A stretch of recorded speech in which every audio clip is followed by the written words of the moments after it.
With the Super Bowl only a week away, Americans must realize what makes NFL football so great. Socialism.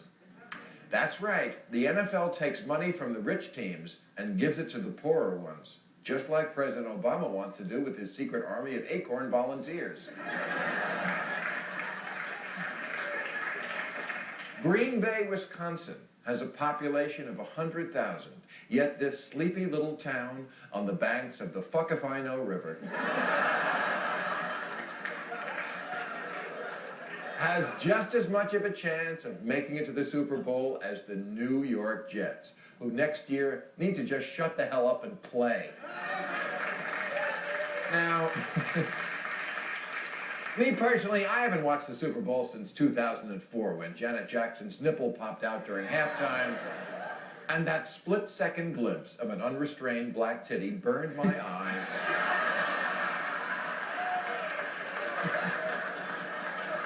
And offended me as a Christian. But I get it. Who doesn't love the spectacle of juiced-up millionaires giving each other brain damage?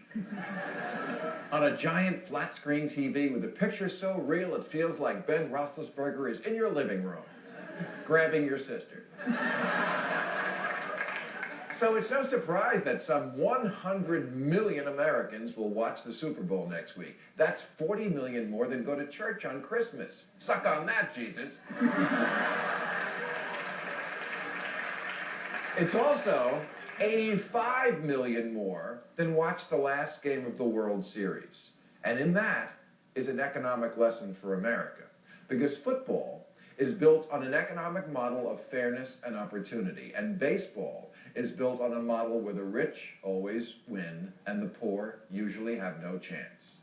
The World Series is like the Real Housewives of Beverly Hills. You have to be a rich bitch just to play. Whereas the Super Bowl is like Tila Tequila. Anyone can get in.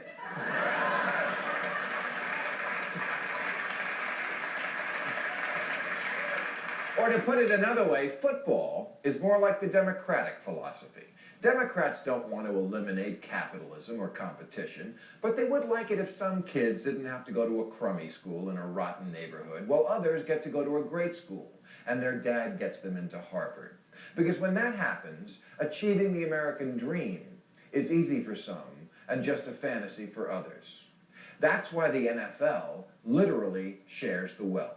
TV is their biggest source of revenue, and they put it all in a big commie pot and split it 32 ways. Because they don't want anyone to fall too far behind. That's why the team that wins the Super Bowl in the next draft picks last. Or what the Republicans would call punishing success.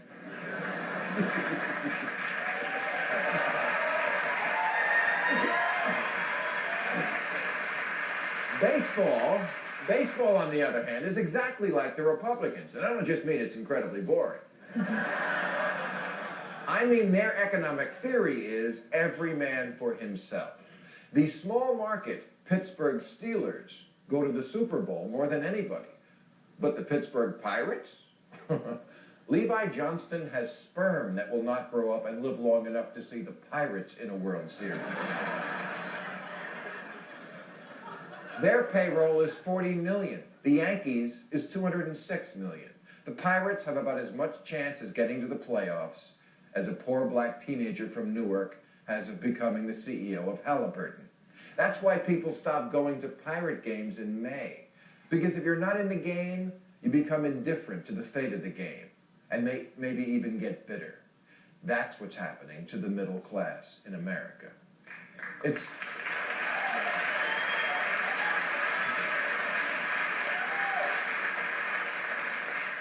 It's also how Marie Antoinette lost her head. So you kind of have to laugh that the same angry white males who hate Obama because he's redistributing wealth just love football, a sport that succeeds because it does just that. To them, the NFL is American as hot dogs, Chevrolet, apple pie, and a second giant helping of apple pie. But then again, they think they're macho because their sport is football, when honestly, is there anything gayer than wearing another man's shirt? All right, that's our show. I want to thank